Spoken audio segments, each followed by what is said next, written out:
Assalamualaikum warahmatullahi wabarakatuh. Kami dari kelompok 12 ingin mempresentasikan tentang manajemen operasi dan rantai nilai dari PT Indofood Sukses Makmur Tbk. Di sini kami beranggotakan 5 orang. Yang pertama ada saya sendiri, Akmal Rakanumair, ada Ratna Dayita Prabawangi, ada Rifki Frida Oktavianto, ada Rahadian Wicaksono, sama ada Melinda Siwi Rahmawati. Oke, di sini saya akan menjelaskan tentang rantai nilai dulu. Rantai nilai itu apa? Rangkaian kegiatan yang dilakukan suatu perusahaan untuk menghasilkan produk atau jasa. Kegiatan perusahaan dibagi menjadi dua bagian besar, yaitu kegiatan utama dan kegiatan pendukung.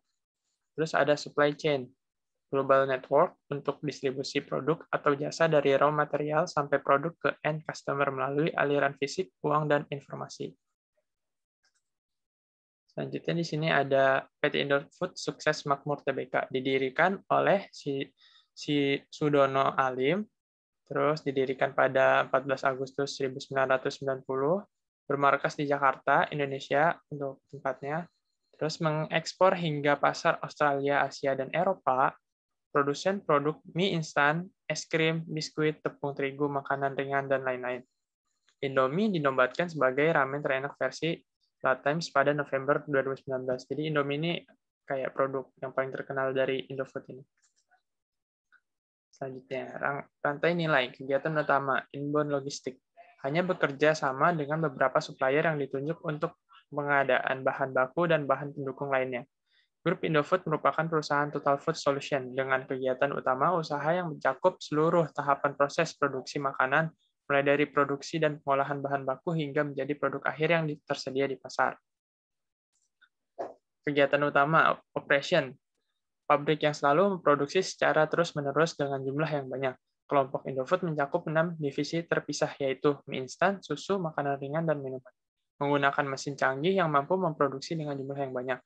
Ruang produksi yang luas, dan jumlah tenaga kerja yang memadai. Ini buat operasinya. Kegiatan utama dari outbound logistik, channel of distribution-nya. Jadi ini seperti alirannya ya, dari produsen ke agen, pedagang besar, pengecer, konsumen akhir. Dapat langsung ke konsumen akhir maupun bertahap. Dan di sini terdapat quality control-nya juga untuk menjaga kemasan sehingga tidak rusak, terus menyebarkan produk ke pasar retail, dan memastikan masa kadaluarsanya juga. Baik, selanjutnya akan dijelaskan oleh teman saya, Rifki Frido. Oke, terima kasih Akmal sudah menjelaskan. Selanjutnya adalah kegiatan utama yaitu market and sales ya, bagian market and sales. Metode promosi yang digunakan adalah melalui iklan di media elektronik dan cetak, mensponsori berbagai acara, serta instalasi iklan billboard secara luas. Jadi setiap perusahaan ini, terutama Indofood yang sudah besar, sudah pasti akan mensponsori berbagai acara, karena itulah salah satu syarat dari perusahaan yang untuk mendukung UMKM atau acara-acara yang berlangsung di lingkungan sekitarnya. Seperti contohnya Indomie sangat terkenal dengan tagline Indomie Seleraku. Nah, itu tagline yang selalu kita dengar di iklan-iklan maupun di billboard secara luas.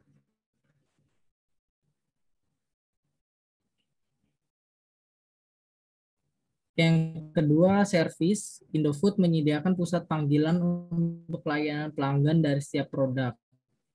Hasil produksi Indofood didistribusikan kembali oleh PT Indomarko yang membawahi retail seperti Indogrosir, Indomart, Alfamart, dan lain-lain. Jadi dari retail ini nggak bisa langsung ambil ke Indofood seenaknya gitu. Jadi ya tetap ada ibaratnya pendistribusian lagi lah oleh Indomarko, PT Indomarko seperti itu. Next. Firm infrastruktur. Direktur Utama Indofood mengatakan perseroan yang berkode saham Indofood akan memfokuskan pada peningkatan unit perusahaan seperti pembangunan pabrik.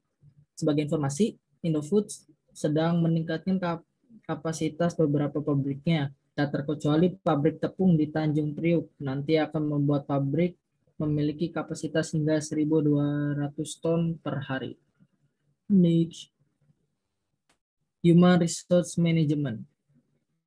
kegiatan pendukung. Sebagai kegiatan pendukungnya itu seleksi karyawan baru, pelatihan karyawan baru, training karyawan setiap bulan, menawarkan jenjang karir, menjalin hubungan baik. Dan ini berkaitan ya dengan tadi seperti bagaimana cara pendistribusian, yaitu ada channel yang pendistribusian nanti ini adalah salah satu pendukungnya, dan juga tadi sebagai quality control gitu.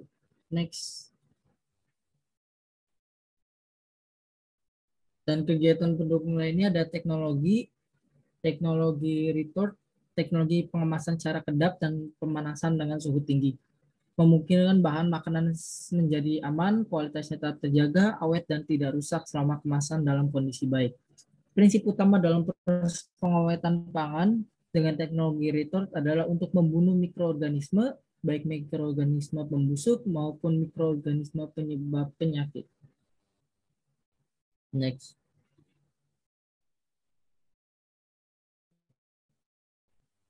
Dan yang terakhir dari kegiatan pendukung rekrutmen itu kegiatan pendukung itu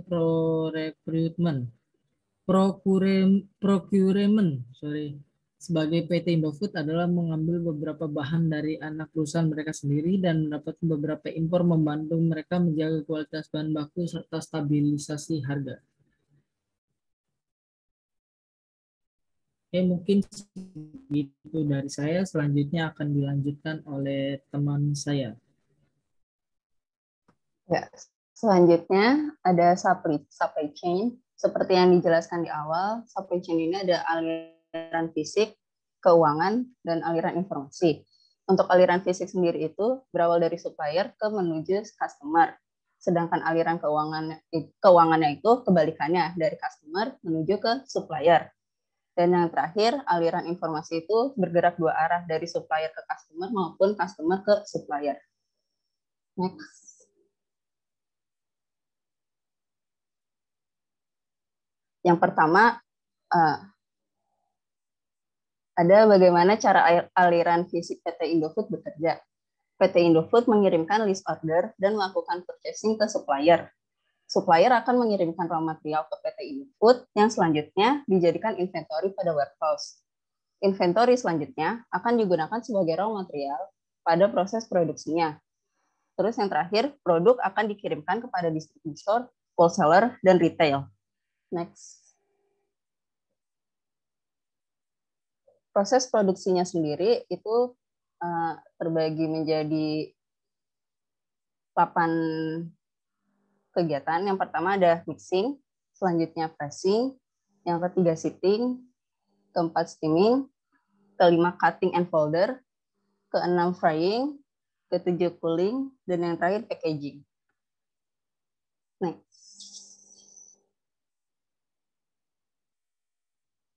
Selanjutnya akan dilanjutkan oleh rekan saya, Ratna. Baik, yang selanjutnya akan dibahas mengenai cara aliran informasi PT Indofood bekerja. Yang pertama, antara supplier dengan PT Indofood.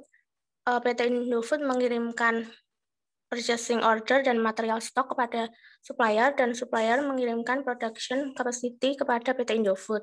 Kemudian yang kedua, antara PT Indofood dengan distributor. PT Indofood akan mengirimkan informasi delivery schedule dan product specification kepada distributor, sementara distributor akan mengirimkan storage dan delivery capacity, delivery lead time, depot location, dan shipping notification kepada PT Indofood. Kemudian yang ketiga, antara PT Indofood dengan wholesaler, PT Indofood akan mengirimkan information tentang production dan promotion plan serta spesifikasi produk kepada wholesaler. Kemudian wholesaler akan mengirimkan informasi mengenai sale dan inventory serta quality produk kepada PT Indofood. Kemudian yang keempat, distributor akan mengirimkan delivery schedule serta shipping notification kepada wholesaler. Kemudian wholesaler melanjutkan mengirimkan promotion plan kepada retailer. Lalu sebaliknya retailer mengirimkan informasi mengenai sales dan inventory kepada wholesaler, lalu wholesaler mengirimkan operation hour dan order plan kepada distributor. Selanjutnya akan dilanjutkan oleh rekan saya. Oke, baik, terima kasih. Selanjutnya di sini saya akan menjelaskan supply chain dari cara aliran keuangan PT Indofood bekerja. Di sini yang pertama yaitu customer melakukan payment kepada retail dan menerima invoice ketika melakukan transaksi produk. Lalu selanjutnya customer juga dapat melakukan payment pada wholesaler ketika melakukan transaksi produk dan menerima invoice. Lalu yang ketiga dari retail dan wholesaler akan menerima consignment dan melakukan payment ke distributor center. Dan yang keempat, ada pabrik mengirimkan kredit dan melakukan payment ke supplier berdasarkan payment term dan invoice. Oke, selanjutnya. Nah, di sini ada beberapa strategi yang digunakan oleh PT Indofood dalam network design. Yang pertama ada strategi retail storage with customer pickup, yang artinya inventory finished good disimpan pada retail store. Nah, customer-nya melakukan pembelian secara online maupun langsung dan melakukan pengembalian sendiri.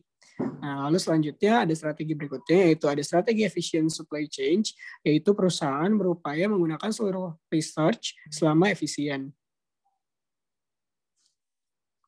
Nah, mungkin segitu saja dari kelompok kami. Mohon maaf bila ada kesalahan kata atau perbuatan. Terima kasih. Wassalamualaikum warahmatullahi wabarakatuh.